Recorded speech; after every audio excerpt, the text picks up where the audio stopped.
So, lads, I actually think I found maybe the dumbest Caitlin Clark take, and it is so frustrating to see this happening because it is just, as a person who likes the sport of basketball, and regardless of what the hell you want to say on this channel, there is no question. You cannot doubt that, and if you're trying to doubt that, and not only like sport of basketball, has become increasingly a fan of women's basketball the last year because, well, it's one of the biggest reasons it's actually easier kind of to keep up with. Two, it's ball's ball. Like, I always said this, I literally had this conversation over the weekend with somebody, and this guy's like played pro in like third tier in Germany, came back, he was a year older than me, we would have been around each other on national teams and stuff, and we were basically, that was basically part of the conversation. Obviously, he knows what I'm doing now. And we were both like we grew up watching Superleague in Ireland, men's basketball. We're like, the level of that is not that much better than the WNBA. So it's not that different again. We grew up watching low-level ball here in Ireland. So it's not that much different. But, and well, if you want to argue anything else, there's not that many people that can make a 40-minute 2-round mock draft, as half of the damn legacy media just think the draft stops at number 12.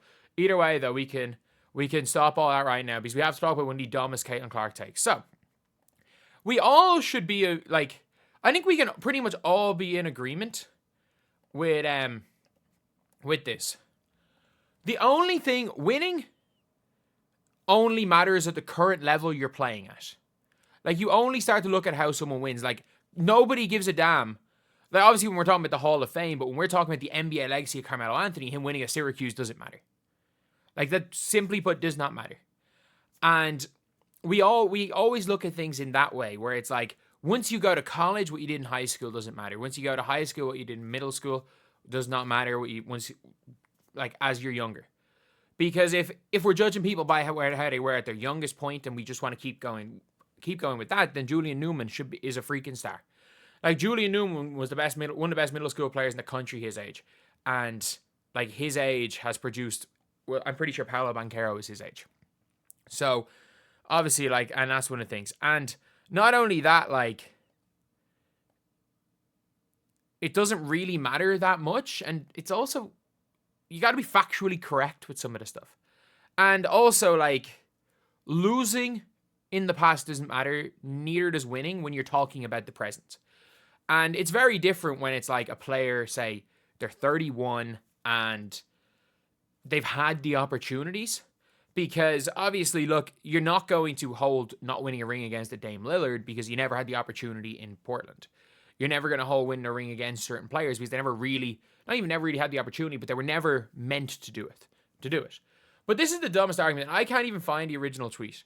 I just shared the image. So, by the way, this is an image that is meant to be showing that Caitlin Clark is a loser. She is holding, I kid you not, a World Cup trophy. They're like, she's the viewership championship, the most viewed player. First of all, you're conceding, that most people are, more people watch Caitlin Clark. People have conceded that point. There's no even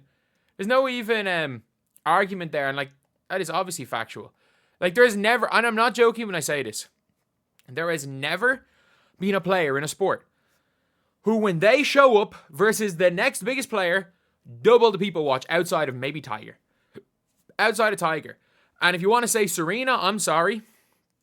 And the next most popular player, because the next, like, Angel Reese gets more viewers. Cameron Brink gets more viewers than Angel Wilson. But Maria Sharapova in her peak was pulling in similar viewership numbers to Serena when Serena was at her best. We've never seen this before. Maybe Olympics and Simone Biles. Maybe, you know what? Sprinting Usain Bolt. Everyone, no matter what, went and watched Usain Bolt. I know 100 meters still the 100 meters, but man, it was a different aura when it was Bolt there. But my favorite part about this is they're showing her winning what you can argue is the literal biggest trophy that somebody under the age of 20 can win in world basketball. The U19 World Cup. This is the tournament, I'm not joking when I say this, that Victor Wembanyama, the reason why him and Chet don't have the great race relationship is because of something that happened in this final. Like, that is the game that still haunts Victor Wembanyama. And She wins MVP in it. And it's somehow, it's a viewership championship. It is the literal World Cup. And I'm sorry, like, that matters. Just like, again, like when we're talking about high school, college career, that has to be taken into account. But we all, like, if we're being honest when it comes to basketball, especially talking about young players, the only thing that matters is once they get to the pros. Like, winning a national championship on a team with 10 5-stars and 3 number 1 recruits. If you didn't, there's a problem. And again, that is not to say Paige is not going to be spectacular. I think Paige is fantastic. I genuinely think Paige is absolutely fantastic as a player. But until Paige sets foot in the WNBA, makes an all-W first team, or gets further in a playoffs than the Dallas Wings, it is one of the craziest arguments to make. And the fact is that now, it's funny, I'll just call them the anti-Clarks. They're the anti-Clarks. They're like, everything they hold, there's no reason for it. They just don't like Caitlin Clark. And like, you can give whatever reason you want, but I'm sorry, her and Paige are from around the same area. They're from around the same area. And everyone was like, oh no, Paige did the SBC. Man, Caitlin Clark has basically done the SBC 17 times. They just don't like Caitlin. It's as simple as that. They just don't like her. They don't like her because I don't actually know why. I just genuinely have no idea why. But they cannot stand her. And it's funny because it shows more and more in this. These people don't watch basketball. They don't know anything about basketball. The fact that they have reduced the World Cup to viewership trophy. The World Cup. The World Cup. The World Cup. And the fact they're like, oh, Caitlin Clark didn't win in high school. She was worse. She's actually not even that good because she lost to Jada Gyamfi in high school. Jada Gyamfi is better than Caitlin Clark. Man, Jada Gyamfi averages 1 point per game. If you see Jada Gyamfi on the floor for Iowa, you know something. You know they've either won or they've lost the game. You know it's one or the other if Jada Gyamfi sees the floor. Like, it is madness. It is madness seeing this type of stuff. And again, the only reason... the only reason that I'm making this video is it's actually kind of fun to clap back on this narrative. Because there are always going to be dumb people either way. And then there's dumb people on the opposite side trying to clap back, being like, it took Paige 5 years. Yeah, it did take Paige 5 years. That's why it's like, I don't think ring counting in college has ever meant anything.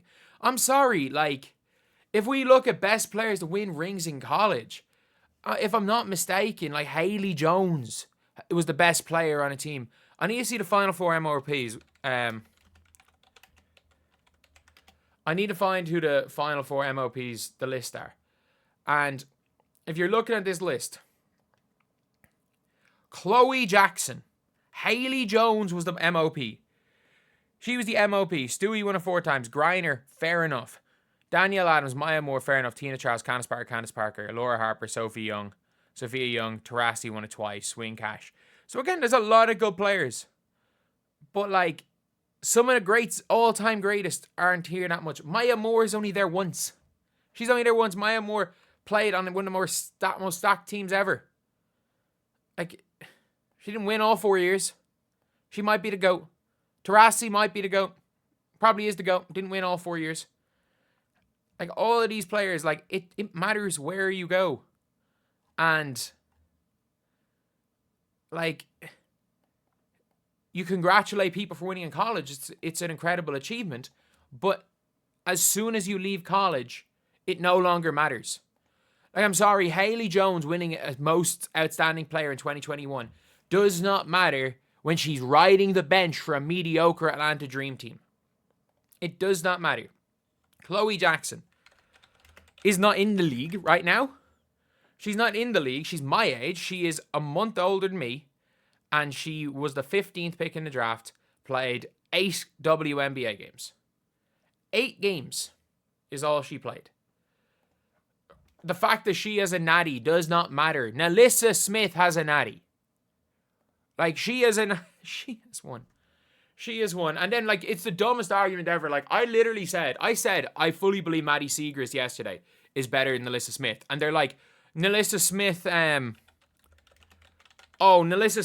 she has a natty and she was a number 2 overall pick. Well, Maddie Siegrist was the leading scorer in NCAA Division 1.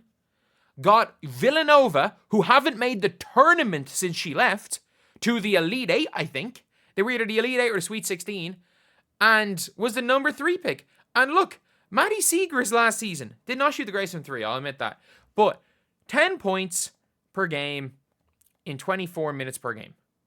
NaLyssa Smith in and around the same. Do you want to know what the difference between Maddie Seegers and NaLyssa Smith is? I just think NaLyssa Smith is the literal worst defender in the W, and I think Maddie Seegers doesn't get in people's way as much. Both of them got dropped to the bench at different stages. It is an argument. But people literally like Smith as a natty. What, as a freshman? When how many minutes did NaLyssa Smith play that year? By the way, NaLyssa Smith was unbelievable in college. I mean that. She was unbelievable in college. She started 1 game and averaged 8 points a game.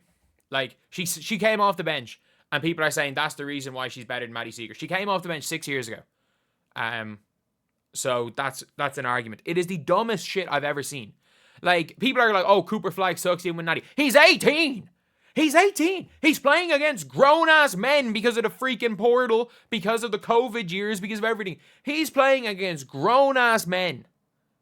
Whole full teams of grown-ass men. He's 18, playing with 18-year-old raw prospect Malawatch, playing with 19-year-old Con Knipple. Like, it's so annoying. The fact that the Twitter narrative is now a prevailing narrative in basketball, and these people don't watch the fucking sport. They don't watch the sport. They don't know the first thing about basketball. They don't. Like, and I'll just even give an Irish example. I've won 2 Irish national cups. I've won 2 Irish national cups. My housemate has lost in 3 finals. My housemate is a semi-pro player who has been paid to play basketball and had pro offers in Europe. I retired properly at 22. It means nothing. It means nothing. But anyway, yeah, that's the video. I'll see you guys.